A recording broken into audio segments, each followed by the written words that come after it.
Voters keep saying over and over again, we are not comfortable with this level of immigration. I understand why. It doesn't make you a racist to say that. And yet, the liberal parts of, certainly in America, Alex Padilla said last week, he is our senator here, by reviving Trump's asylum ban, Biden has undermined American values. And then they all stand back and go, we don't want to be called a racist, so we will not make a move on immigration. So everyone's roasting the left for their failed sanctuary city experiments, and now Bill Maher's joined the fry.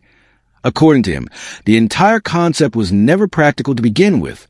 He even warned the DNC early on, but no one listened. Now, that same idea has fueled one of the worst migrant crises in modern history, and Maher isn't holding back anymore. Buckle up, folks.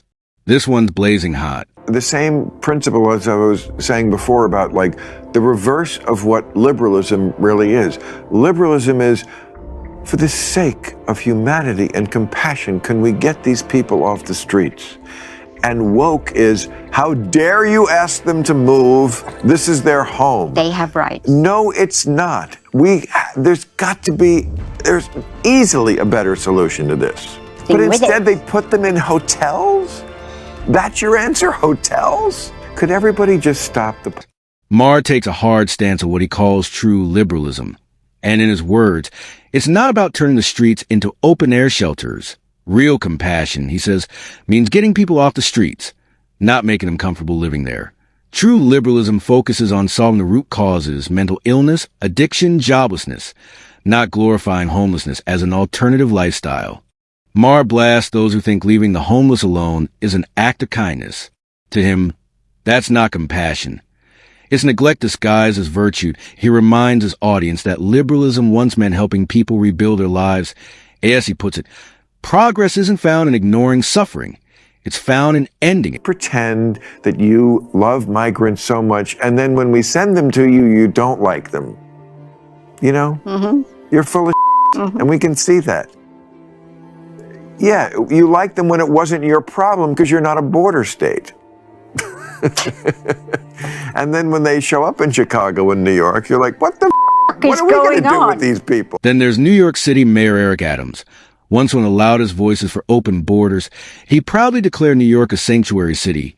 But now, faced with an overwhelming migrant crisis, he's singing a very different tune. The shelters are full, the budget's collapsing, and citizens are furious. Adams has realized the hard way that open borders were never sustainable. Now he's calling for border control, an ironic twist from a man who once welcomed everyone with open arms. But what about Los Angeles Mayor Karen Bass or California Governor Gavin Newsom? Will they ever admit this policy was a colossal mistake? Not a chance.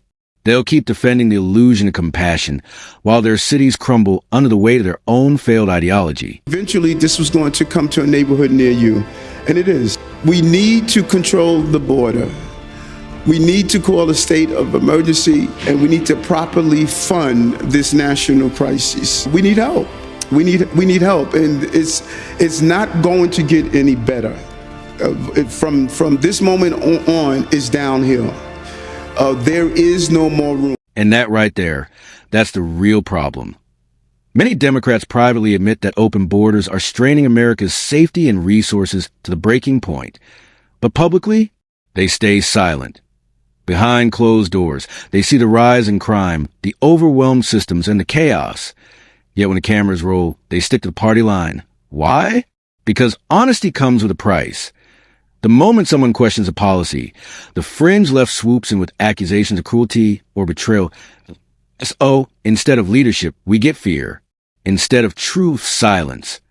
Too many Democrats would rather protect their image than protect the country. And that's why this crisis continues. Because courage has been replaced by cowardice wrapped in political correctness. Keep saying over and over again, we are not comfortable with this level of immigration. I understand why. It doesn't make you a racist to say that. And yet, the liberal parts of, certainly in America, Alex Padilla said last week, he is our senator here, by reviving Trump's asylum ban, Biden has undermined American values. And then they all stand back and go, we don't want to be called a racist, so we will not make a move on immigration. Here's where it gets really interesting. According to Maher, even immigrants themselves are against open borders That's right. The very people the left claims to be protecting actually support stronger border control. Why? Because they understand the chaos that comes with unregulated immigration. Many came here legally, worked hard, and now watch the system collapse on the way to those skipping the process entirely. They know that compassion without order isn't kindness. It's chaos. So if even legal immigrants are warning that open borders don't work, maybe it's time for Democratic leaders to start listening. Ignoring them isn't progressive. It's reckless. Going to get them at election day. It's happening in Europe right now. That proves it in Europe, and it's going to happen here in America. There's a real moral reason that we should let people into this country who are suffering At any number? No. I mean, but that's their point. But 64% of Latinos support giving the president authority to shut down the U.S. borders. 62% of registered voters would deport all migrants. Now, this part almost sounds like satire. Mayor Eric Adams and Governor Kathy Hochul have both reached their breaking point and decided to offer free flights to migrants willing to relocate elsewhere. Sounds generous, right? Except no one's taking them up on it because the migrants didn't risk everything just to go anywhere. They came to the United States. The plan failed spectacularly, exposing the futility of a policy built on slogans instead of strategy.